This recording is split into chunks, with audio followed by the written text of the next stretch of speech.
মৰমৰ ছাত্ৰ-ছাত্ৰীসকল গণিতৰ শ্ৰেণীকোঠাৰ মাজলৈ মই শ্ৰী জগদীশ নাথে তোমালোক সকলোকে স্বাগতম জনাওঁ।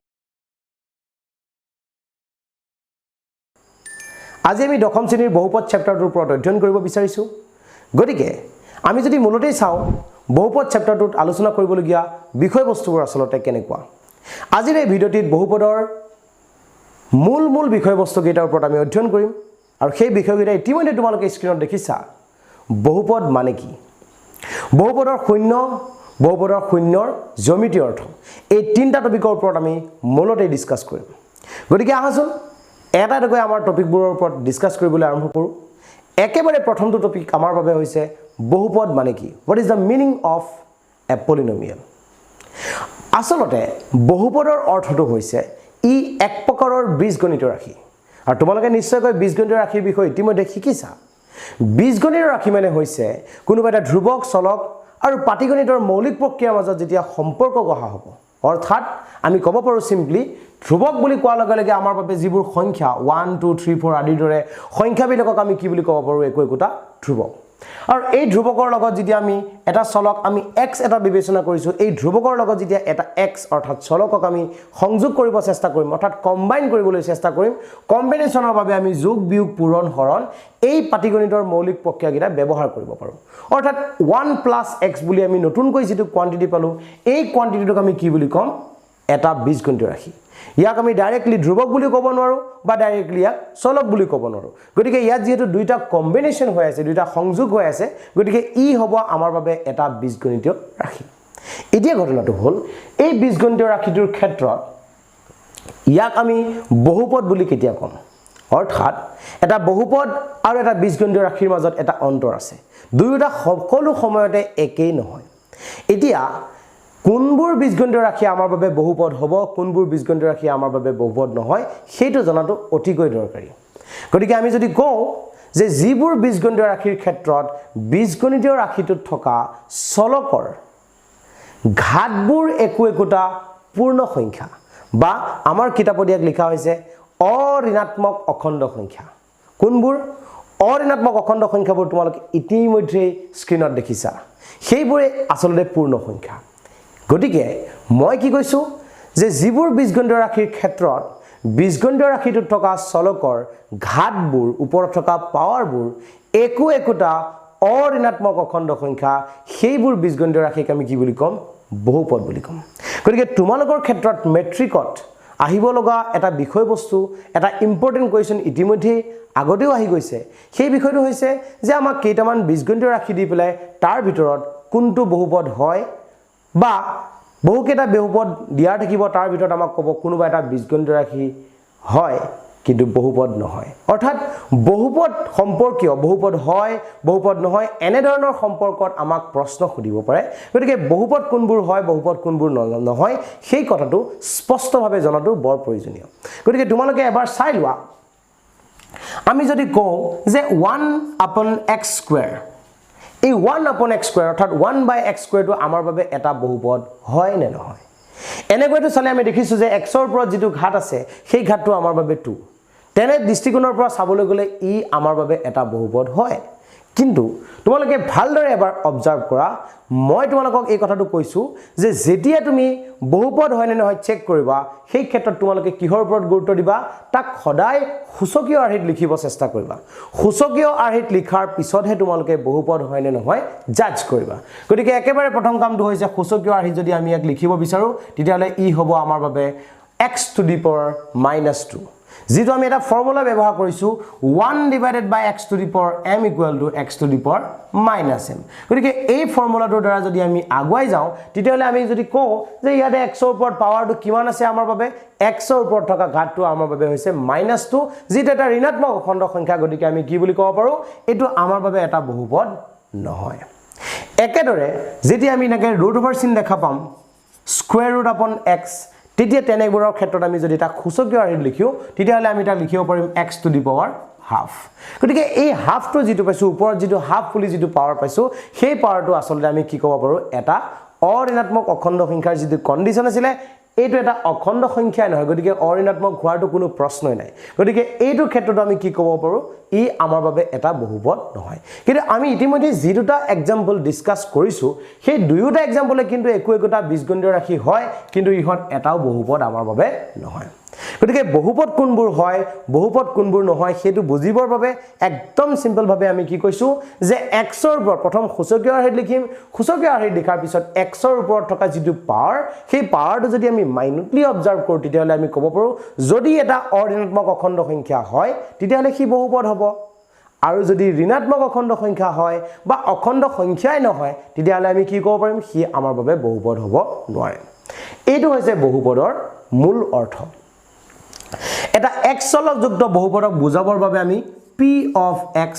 ব্যৱহাৰ কৰিম কি কৈছো মই যিবিলাক বহুপদৰ ক্ষেত্ৰত বহুপদটোত থকা চলকটো x থাকিব তাক আমি p of x ৰ দ্বাৰা ব্যৱহাৰ কৰিম যদি y থাকে তাত p of y লিখিম যদি t থাকে তেতিয়াহলে p of t দ্বাৰা ডিনোট কৰিম বহুপদ এটাক বুজাবৰ বাবে মূলতে কি কৰিম p of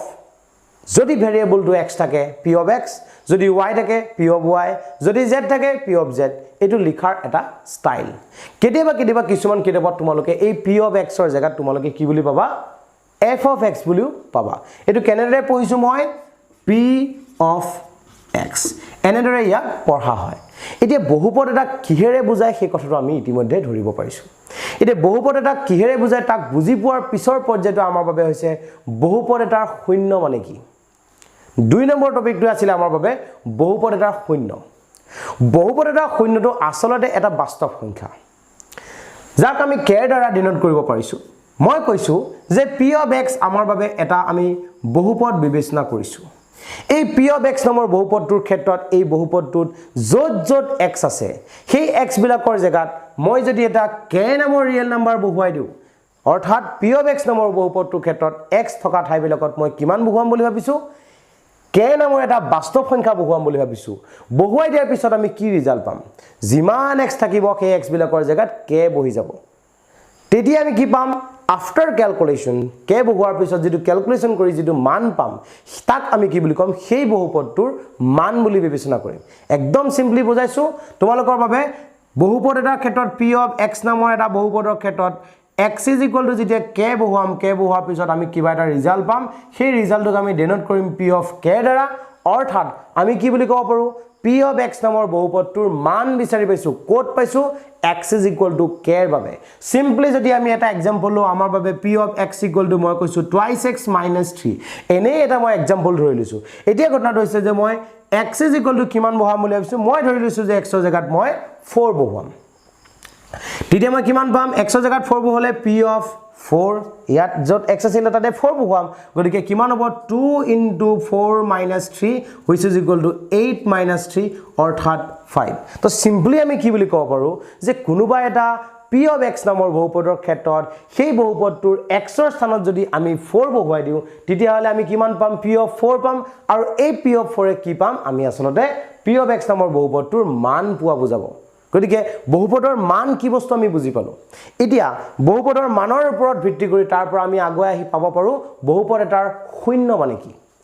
বহুপদ এটাৰ শূন্য মানে হৈছে ভালদৰে চোৱা এনে ধৰণৰে এটা ৰিয়েল নাম্বাৰ এনে ধৰণৰে এটা বাস্তৱ সংখ্যাক এটা বহুপদৰ শূন্য বুলি কোৱা হ'ব কেতিয়া শূন্য বুলি কম যেতিয়া p of x নামৰ বহুপদটোৰ ক্ষেত্ৰত x ৰ স্থানত সেই বাস্তৱ সংখ্যাটো বহুৱাই দিয়াৰ পিছত ক্যালকুলেশনটো কৰাৰ পিছত আনসাৰটো কিমান ওলাব 0 যদি ওলাই অৰ্থাৎ কোনোবা এটা p of x নামৰ বহুপদৰ ক্ষেত্ৰত x যত থাকিব x বিলাকৰ জায়গাত যিটো বাস্তৱ সংখ্যা বহুৱালে বহুপদটোৰ মান আমি 0 পাম সেই বাস্তৱ সংখ্যাটোক আমি কি বুলি কম বহুপদটোৰ শূন্য বুলি ক'ব পাৰো এটা एग्जांपलৰ দ্বাৰা আমাৰ এই কথাটো বুজিবৰ বাবে বহুত সহজ হ'ব গতিকে আহাচোন এটা एग्जांपल লৈ আমি আগুৱাই যাও একদম মই প্ৰথমতে কৈছো যে p of x equal to মই ধৰি লৈছো thrice x square minus 27 মই ধৰি লৈছো আমাৰ বাবে এটা বহুপদ p of x যাৰ মান যাক আমি কিহৰ দ্বাৰা ডিনোট কৰিছো 3x square minus 27 ৰ দ্বাৰা আমি তাক বুজাইছো আমাৰ বহুপদটো 3x square minus 27 এতিয়া ঘটনাটো হৈছে মই যদি বিবেচনা কৰো যে x is equal to মই 3 বহুৱাম বুলি ভাবি লৈছো x equal to যদি মই 3 বহুৱাই দিও তেতিয়া হলে আমি কি ক'ব পাৰো p of 3 equal to কি কৰিব পাৰিম 3 into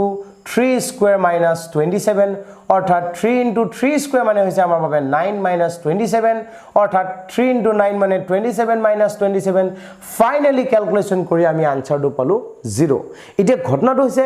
আনসাৰটো যেহেতু 0 পাইছো গতিকে এই 3 নামৰ যেটো সংখ্যা আছিল সেই সংখ্যাটো এই 3 নম্বৰ সংখ্যাটো p of x নামৰ বহুপদটোৰ বাবে আমি কি বুলি ক'ব পাৰো শূন্য বুলি ক'ব পাৰো গতিকে বহুপদৰ শূন্যৰ যেটো অৰ্থ তোমালোকে নিশ্চয়কৈ বুজি পাইছা এটো হৈছে বহুপদৰ শূন্যৰ অৰ্থ আমাৰ যে এই ভিডিওটোৰ একেবাৰে শেষৰ টপিক বহুপদৰ জ্যামিতি অৰ্থ অৰ্থাৎ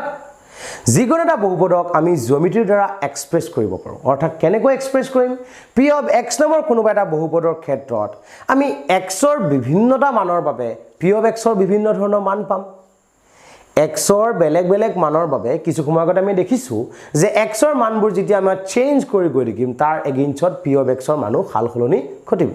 এনেদৰে p of x ৰ মান হালখলনি ঘটাৰ পিছত আমি যদি বিবেচনা কৰি কেইটামান বিন্দু আমি উলিয়ালো x ৰ আৰু px ৰ মানৰ সাপেক্ষে আমি যদি কেইটামান বিন্দু কথা বিবেচনা কৰো আমি আমাৰ স্থানাঙ্ক সমতলখনক যদি আমি তেনেদৰে ভাগ কৰিলো যত আমি আমাৰ y axis ডালক আমি p of x ৰ দ্বাৰা ডিনোট কৰিছো আৰু x অক্ষ ডালক x অক্ষ হিচাপে লিখিছো তেতিয়া হলে আমি কিমান পাম p of x ৰ দ্বাৰা জাস্ট ডিনোট কৰিছো এনেদৰে মই জাস্ট লিখিছো বুজিবৰ বাবে এটো আমাৰ বাবে y axis হৈ আছে এটো আসলে এনেদৰে লিখা নহয় এডাল আমাৰ p of x ৰ দ্বাৰা ইয়াক ডিনোট কৰিছো আৰু এটো আমাৰ বাবে o নম্বৰ হেতু বিন্দু এতিয়া ঘটনাটো হৈছে x ৰ আৰু p of x ৰ বেলেগ বেলেগ মানৰ সাপেক্ষে ইয়াত মই y ইকুৱেল টু লিখিছো x ৰ আৰু p of x ৰ বেলেগ বেলেগ মান সাপেক্ষে মই যদি ইয়াত যদি মানবোৰ বহুৱাই পেলাই আমি যদি হিয়তক সংযোগ কৰিবলৈ চেষ্টা কৰো আমি কি পাম এডাল p of x নামৰ বহুপদটোৰ ক্ষেত্ৰত গ্ৰাফ পাম অৰ্থাৎ লেখ পাম এতিয়া এই লেখডালে x অক্ষক যিমান বাৰ কাটিব হেতুই বুজাব আমাৰ বাবে px ৰ শূন্য গ্ৰাফডাল চাই আমি শূন্যটো গম পাব পাৰো কোনোবা এটা px নামৰ বহুপদৰ ক্ষেত্ৰত আমি অকা গ্ৰাফডালে x অক্ষক যিমান বাৰ কাটিব সেই হ'ব সেই বহুপদটোৰ শূন্যৰ সংখ্যা অৰ্থাৎ মই যদি এডাল গ্ৰাফ আঁকো এনেদৰে মই যদি এডাল গ্ৰাফ আঁকি দিও এই গ্ৰাফডাল আমাৰ p of x ৰ বাবে বুজোৱা এডাল গ্ৰাফ বুলি যদি আমি বিবেচনা কৰো তেতিয়ালে এই গ্ৰাফডালে x অক্ষ কাটিছে এবাৰ দুবাৰ আৰু তিনিবাৰ গতিকে এই p of x নামৰ বহুপদটোৰ ক্ষেত্ৰত শূন্যৰ সংখ্যা কিমান হ'ব বুলি ক'লে আমি ক'ব লাগিব 3 একেদৰে মই ক'ব পাৰো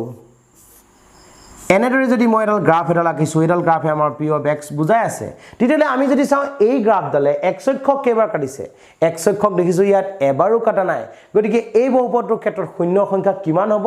0 কাৰণ এবাৰো কাটা নাই একেদৰে আমি ক'ব পাৰো গ্ৰাফডাল এনেদৰে গ্ৰাফ এডালে যদি কাটিছে তেতিয়ালে দেখিছো এবাৰ দুবাৰ গতিকে এই বহুপদটোৰ শূন্য সংখ্যা কিমান হ'ব আমাৰ বাবে দুটা একেদৰে এইটো ক্ষেত্ৰত যদি মই বিবেচনা কৰো আমি যদি চাও এই কাৰ্ভডালে আমাৰ x অক্ষ ডালক এটা বিন্দুত কাটিছে গতিকে এই p of x নামৰ বহুপদটোৰ ক্ষেত্ৰত শূন্যৰ সংখ্যা কিমানটা হ'ব বুলি ক'লে ইয়াৰ ক্ষেত্ৰত আমি কম সিম্পলি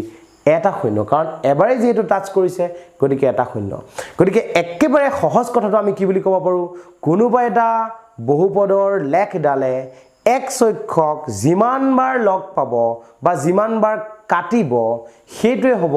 সেই বহুপদটোৰ শূন্যৰ সংখ্যা গতিকে ইয়াৰ লগত ৰিলেট কৰিবলৈ কোৱেশ্চন ইতিমধ্যে কিন্তু মেট্ৰিকত আহিছে আমাক কোৱা হৈছে কেনেকুৱাকে যে কোনোবা এটা বহুপদৰ গ্ৰাফডালে x অক্ষক ইমান বাৰ কাটিছে